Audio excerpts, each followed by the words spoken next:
I'm Andrew Jenkinson, the Caravan Expert, and welcome to my Caravan channel.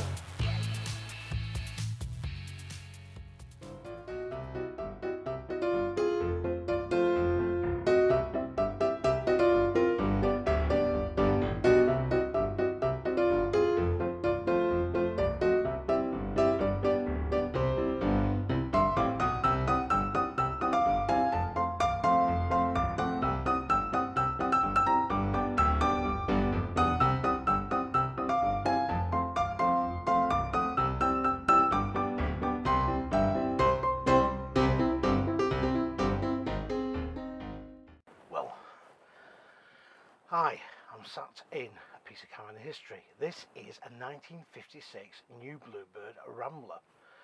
It was around 10'6" long. It would sleep 4 people. It was built at Poole in Dorset by the Bluebird Caravan Company.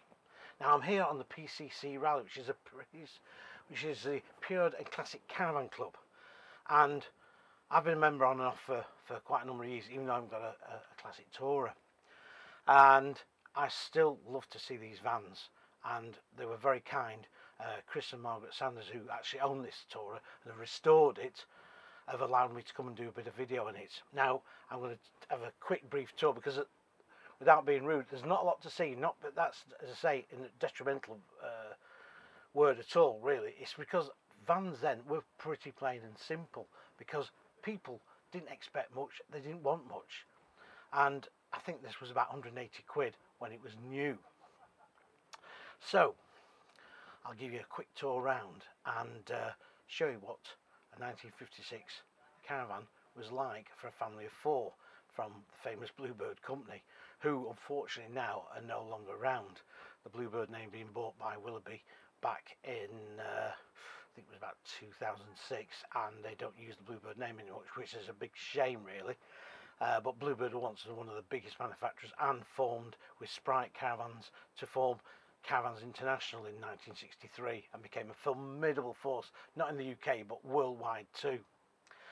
But anyway, enough of that. I'm going to take you around, so stick with me and I'll give you a little guided tour. Oh, do you know what? It's like being back in the 50s. How caravanning really was. Well, let's have a tour. Well, starting off here, there's the original Bluebird plate, and also the supplying dealer, which actually was, let me get close up, Pascal Oakengates, who actually, they also built Jubilee caravans, I think it was. Just off my head, I might be wrong on that. I have to check that later with the captions. But there's the original plate on this tourer. Now, as I say, this is 1956. These were designed literally only to be used during the summer months, because installation was pretty scant, if any at all. Now, this was a typically 4-berth layout, and this end here, which is obviously a settee, also forms a bed, and this would actually be as I say, a tourer for 3 to 4 people, and a bunk would go just here above. I think that's what that one's for, I'm pretty sure it is. And the kids could sleep down this end. Now, of course, gas was the way you illuminated your tourer back in those days, and wasn't until the very early 80s, in fact. And yeah, you can imagine that hissing away, and you could smell the colour. I can remember that smell from the late 60s myself as a child, and yeah, it was just like, felt cosy in your caravan. Now, Chris and Margaret have dressed this up a bit and put some periodic stuff in here, which is really good. It just really adds to the feel, such as these tea tins here, caddies, etc., and also some nice little things like the Bird's Golden Raisin Powder. How about that? So this was your sleeping quarters at the front. Let's go and have a look at the kitchen, because that's not a lot different, in fact, regarding it's pretty simple. Right, it's a case of 2 lockers only. I'm not going to open these because, you know, it is private, and even though they give me permission to come and have a video of it, it's not right to be rooting around. But this is it. Look at this. It's a plastic sink. There's no tap to this. There was no pump water at all. Don't forget, this was a basic Tourer in its day. It was designed as such. You've got a cupboard here. There's obviously no fridge or anything like that. You'd have to have a cool box or something outside. And they put some nice period water containers in here. Now, aqua rolls were around in that particular time, in the 50s. They were made out of, I think, an aluminium material. They were made out of, yeah, they were. And then they went on to plastic years later. But anyway, I'm going off the point. What am I doing? Right, cooker, grill, 2-burner hob. Now, this works perfectly. I've just had a brew today, a couple of brews today off that, and you know, it somehow it just seems to taste different when you have one on the old gas like that. But as I say, things were pretty simple. So your drawers there, look at these sort of hinges to put on in those days. Don't forget, these were mass produced. They were mass produced at a fair old rate. It wouldn't take them long to build one of these. And a lot went abroad, a lot went to Holland. And apart from selling well in the UK, they only stopped producing these about 1962 when it was replaced by another model called the Bantam, which was a far more modern looking Tourer. Right, so that's your kitchen. As I say, there's not a lot to it, but you didn't need to worry about things like that back then. And it just adds to the feel of this Tourer.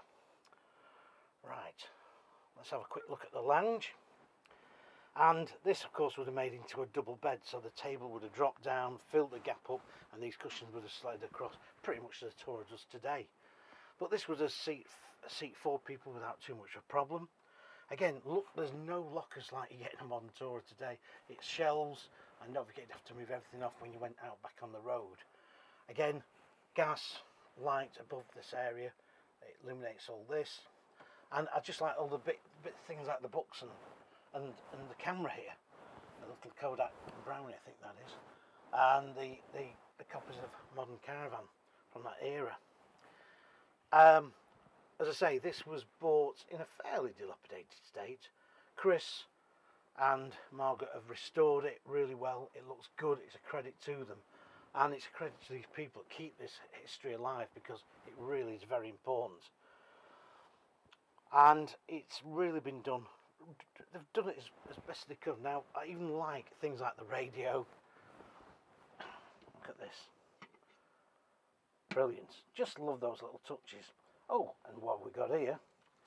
We've got the Bluebird Rambler. Yes. Now, if it was masonette, which is like, if to you and me and the mainly it's like hardboard exterior, it would have cost you £179, 10 shillings, which is 50p in today's money.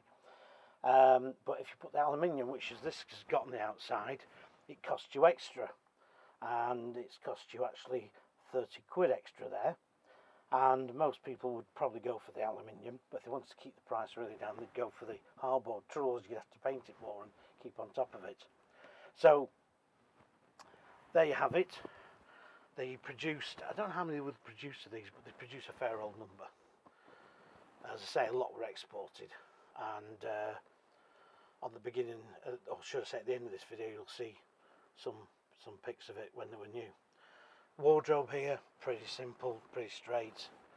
Catch here to stop the door coming open, and it's full to the floor as well.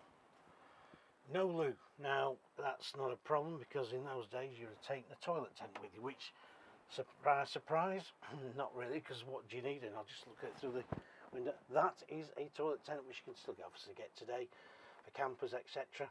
And that's what you would have needed if you'd have had the Bluebird Rambler. So, fantastic piece of little caravan history, and it just feels so good to be in something that's lasted this long. When you think this caravan would have been built, probably in a couple of hours on the production line, and literally lifespan maybe in terms of 10 years. And to be quite honest, you'd have been doing quite well. But I saw a lot of these around in the 80s in sort of old houses with people's overgrown gardens still sort of there. I don't know what condition like they were in, like probably quite bad, but they were still standing all the same. So there we go. I'm now going to actually finish this video, and I hope you've enjoyed this little tour, because it really is interesting. Caravanning still is in these routes, really, you know, the modern touring caravan, but in those days, 1950s and onwards, it really was quite exciting to be out in the caravan. Okay, well, I hope you liked the video, and please do subscribe and like, and please also put some comments, see what you think. Bye for now.